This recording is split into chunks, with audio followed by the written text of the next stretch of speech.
Welcome, today I am with Sony WH-1000XM3 headphones and I'll show you how you can set up auto power off option, how you can turn it on or turn it off, and also how you can customize.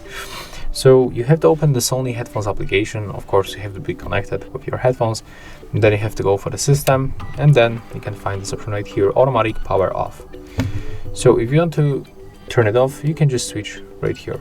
And right now your headphones are not going to turn off automatically after this time. But if you want to activate this option, for sure you have to turn off after a certain time.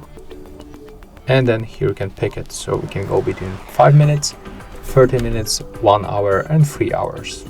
So this option is very useful when you want to save your battery. So I can recommend you set it up on the 5 minutes.